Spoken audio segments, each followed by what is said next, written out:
வாழ முடியாதா? வாழணும். நம்ம வாழ்க்கை நம்ம கையில தாங்கிற தன்னம்பிக்கை வரணும். இன்னும் எதுக்கே பணத்தை கையில வச்சிருக்கீங்க? போய் திருப்பி கொடுங்க. என்னையா பாக்குறீங்க? போங்கயா, போய் பணத்தை திருப்பி கொடுங்க.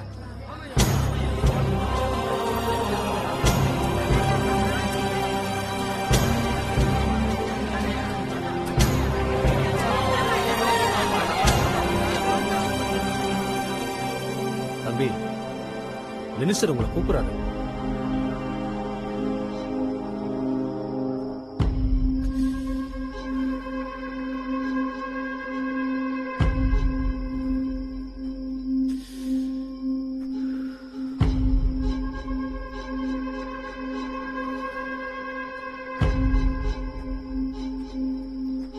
வணக்கம் சார்.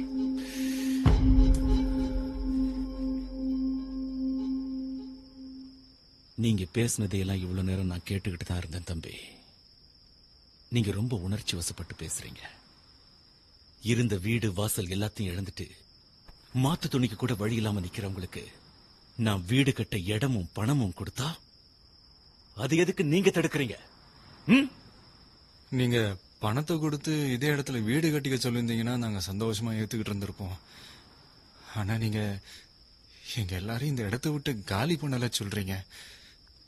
உங்க நோக்கம் எங்களை வாழ வைக்கிறதா இல்ல இந்த இடத்த வளைச்சு போடுறதான்னு தெரியலையே.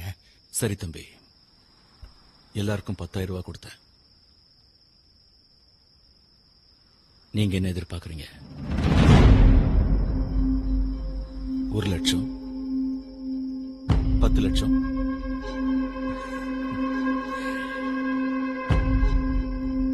ஒரு கோடி? முதல்ல சந்தேகப்பட்டேன், இப்ப முடிவே பண்ணிட்டேன். எங்க குப்பத்துக்கு தீ வச்சது நீதான். அட ஆமாயா, நான் தான் எரிச்சேன்.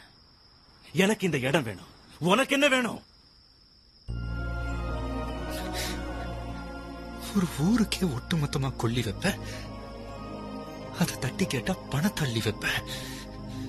எத்தனை கோடி கொடுத்தாலும் எந்த கொம்பனாலும் என்ன விலைக்கு வாங்க முடியாது.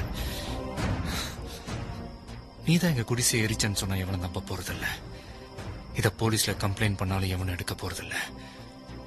அதனால இந்த பிரச்சனைய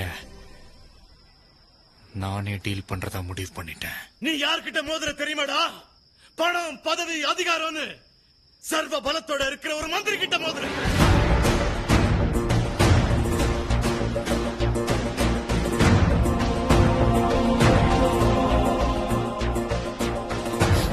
உன்கிட்ட ஆளு, அதிகாரம், பணம், பதவின்னு சகலமும் இருக்கலாம். என்கிட்ட நேர்மை இருக்கு, நெஞ்சில தில் இருக்கு. எல்லாத்துக்கும் மேல எனக்கு ஒண்ணுனா உயிரை கொடுக்க ஒரு கூட்டமே இருக்கு. மோதனும் முடிவு பண்ணதுக்கு அப்புறம் மந்திரின்னு பார்க்க மாட்டேன், மன்னர்னு பார்க்க மாட்டேன், மோதி பாத்துருவேன்.